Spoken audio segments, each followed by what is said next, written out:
Hi hello friends, എല്ലാ കൂട്ടുകാർക്കും പുതിയ റിവ്യൂയിലേക്ക് സ്വാഗതം. അങ്ങനെ സരയു അറിഞ്ഞ സത്യങ്ങളെല്ലാം മനസ്സിൽ കൊണ്ടിങ്ങനെ നടക്കുകയാണ് വലിയ ഭാരത്തോടു കൂടി തന്നെ. ആ സമയത്ത് മനുവേട്ടനോട് സത്യങ്ങളൊക്കെ തുറന്നു പറയാമെന്ന് കരുതി മനോഹറിനോട് എല്ലാ കാര്യങ്ങളും തുറന്നടിക്കുകയാണ് സരയു. അപ്പൊ ആ സമയത്ത് മനോഹർ പറയുന്നുണ്ട്, മോള് വിഷമിക്കേണ്ട, എന്തായാലും മോളെ ഞാൻ സ്നേഹിക്കുക തന്നെ ചെയ്യുള്ളൂ, ഇതിന്റെ പേരിൽ മോളെ വെറുക്കൊന്നുമില്ല എന്നൊക്കെ പറയുന്നുണ്ട്. അങ്ങനെ ഒരു കരിക്ക് കടയിൽ വെച്ച് മനോഹറിനെ പരിചയമുള്ള ഒരാൾ വരികയാണ്.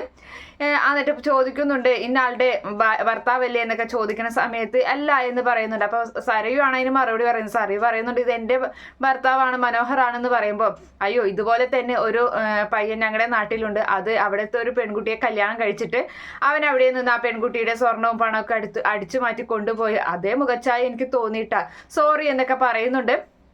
അങ്ങനെ തിരികെ വീട്ടിലെത്തിയിട്ട് നമ്മുടെ ഷാരിയും രാഹുൽ ഇങ്ങനെ നോക്കിയിരിക്കുകയായിരിക്കും ഇവര്. അപ്പോൾ മോൾ എവിടെ പോയതാണെന്ന് ചോദിക്കുമ്പോൾ, അതെന്തിനാ നിങ്ങളോട് പറയുന്നത്, ഞാൻ എൻ്റെ ഭർത്താവുമായിട്ടല്ലേ പുറത്തേക്ക് പോയതെന്നൊക്കെ പറഞ്ഞ് ദേഷ്യപ്പെട്ടുകൊണ്ട് അവിടെ മുകളിലേക്ക് കയറി പോവുകയാണ് സരയു. അപ്പൊ ആ സമയത്ത് കൂടെ മനോഹറും പോകുന്നുണ്ട്.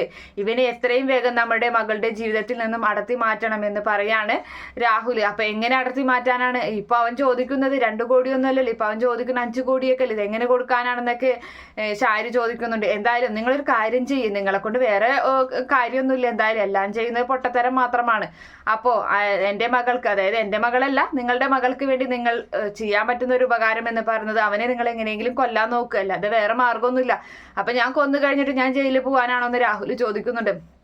അപ്പൊ ആ സമയത്ത് ഷാരി പറയാണ്, നിങ്ങൾ കൊന്നു കഴിഞ്ഞാൽ ജയിലിൽ പോകേണ്ടി വരില്ല, കാരണം നിങ്ങൾക്ക് ഭ്രാന്തല്ലേ, നിങ്ങൾ ഹോസ്പിറ്റലിലൊക്കെ ഭ്രാന്തിന് ചികിത്സയ്ക്ക് വേണ്ടി കിടന്നിട്ടുള്ളതല്ലേ, അങ്ങനെ ആ തെളിവുകളൊക്കെ മതിയല്ലോ, നിങ്ങൾക്ക് ഭ്രാന്ത് കയറി അവനെ കൊന്നതാണെന്ന് നമുക്ക് തെളിയിക്കുകയും ചെയ്യാം, അങ്ങനെയെങ്കിൽ അങ്ങനെ ഒരു ഉപകാരം നിങ്ങൾ ചെയ്യാൻ നോക്കുന്നൊക്കെ ഷാരി ഇങ്ങനെ പറയുന്നുണ്ട്.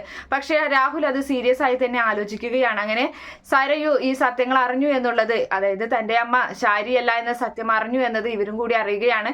അങ്ങനെ മനോഹറിനെ കൊല്ലാനുള്ള പദ്ധതികൾ ഇവർ ഇങ്ങനെ പ്ലാൻ ചെയ്യുന്നത് സരയു കേൾക്കുകയാണ്. അച്ഛനോട് അല്ലെങ്കിലേ തന്നെ സരയുന് ദേഷ്യമാണ്, തന്റെ ജീവിതം ഇങ്ങനെ തകർത്തതിനൊക്കെ, അതുപോലെ തന്നെ അമ്മയെ പറ്റിച്ചും താരയുടെ മകളാണ് ഞാനെന്ന് അറിഞ്ഞതിൽ കൊണ്ടുള്ള എല്ലാ ദേഷ്യവും സരയുന് ഇങ്ങനെ മുന്നോട്ട് കൊണ്ടുപോകണം. ആ സമയത്തായിരിക്കും മനോഹറിനെ കൊല്ലാനുള്ള കാര്യങ്ങളും മനോഹറിനെ സരയുടെ ജീവിതത്തിൽ നിന്നും മടത്തി മാറ്റാനുള്ള കാര്യങ്ങളൊക്കെ അവരിങ്ങനെ ആലോചിക്കുന്നത്.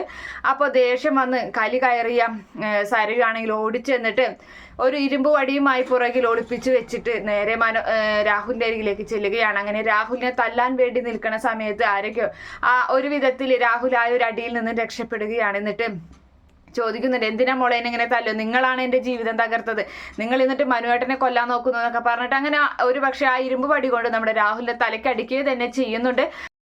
ആ സമയത്ത് മനോഹർ ഇങ്ങനെ ഒരു ആളാണെന്നുള്ള കാര്യം സരയുവിനെ അറിയിക്കുകയാണ് ഷാരിയും രാഹുലും. പക്ഷെ അതൊന്നും തന്നെ വകവയ്ക്കുന്നില്ല, കാരണം ഇനിയിപ്പോൾ അവരെന്ത് പറഞ്ഞു കഴിഞ്ഞാലും സരയു അതൊന്നും വിശ്വസിക്കാനൊന്നും പോകുന്നില്ല.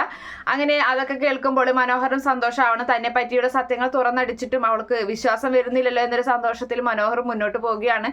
എന്തായാലും മനോഹറിനെ പറ്റിയുള്ള സത്യങ്ങളെല്ലാം ഷാരിയും രാഹുലുടനെ സരയുവിനോട് പറയും. പക്ഷേ സരയു അതൊട്ട് ഒരു കാരണവശാലും വിശ്വസിക്കുന്നില്ല. ഇതുപോലെ തന്നെ എന്തെങ്കിലും തൻ്റെ തെളിവുകളോട് കൂടിയുള്ള എന്തെങ്കിലും കാര്യങ്ങൾ സരയുവിന് കിട്ടുകയാണെങ്കിൽ മാത്രമേ സരയു മനോഹറിനെ സംശയിച്ച് തുടങ്ങുള്ളൂ.